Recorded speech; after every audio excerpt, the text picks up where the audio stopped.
तो मेरे प्यारे बच्चों, ये जो क्वेश्चन बैंक आप लोग देख रहे हो, रेलवे सामान्य विज्ञान का ये बुक है। इस बुक में रेलवे के जितने भी प्रश्न पूछे गए हैं सभी प्रश्न आप लोगों को देखने को मिलेगा। यहाँ पे आप लोग देख पा रहे होंगे आरआरबी भोपाल 1992 में किस प्रकार से प्रश्न पूछा गया था।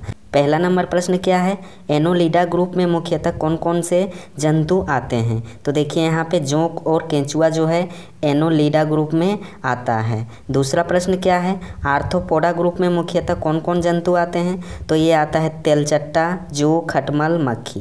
ये सभी प्रश्न इंपॉर्टेंट है, पूछा गया सवाल है, आप लोग याद कर लीजिएगा। मोलास्का ग्रुप के अंतर्गत मुख्यतः कौन कौन से जंतु या कीट आते हैं। मोलास्का ग्रुप में दोस्तों घोंघा और सीपी आता है, ठीक है। देखिए यहाँ पे क्या लिखा हुआ है। अगला सवाल, इकाइनोडर्मेटा संघ के अंतर्गत मुख्यतः कौन कौन से जंतु आते हैं। तो देखिए तारा मछली ब्रिटल स्टार आता है, ठीक है, तारा मछली ब्रिटल स्टार।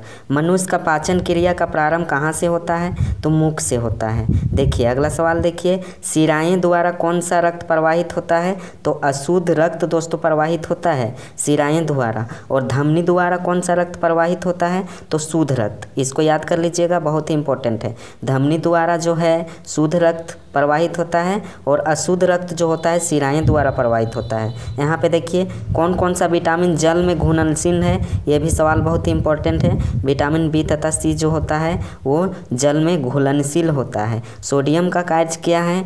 तो यह रक्त दाब नियंत्रण करने में सहायक होता है तथा जल का संतुलन बनाए रखता है। जितने भी प्रश्न देखें यहाँ पे आरआरबी भोपाल 1992 में यही प्रश्न पूछा गया था।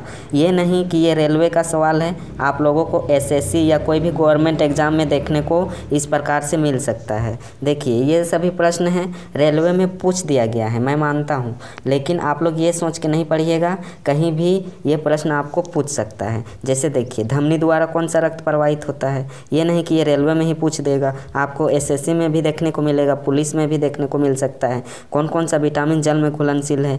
तो विटामिन बी तथा सी जल में घुलनशील होता है। तो इस प्रकार से आपको किसी भी एग्ज़ाम में, गवर्नमेंट एग्ज़ाम में या प्राइवेट एग्ज़ाम में भी देखने को मिल सकता है। तो आज की क्लास को यहीं तक रखते हैं। अगर आप मेरे चैनल में नए होंगे तो चैनल को सब्सक्राइब कर लीजिएगा। थैंक यू, धन्यवाद।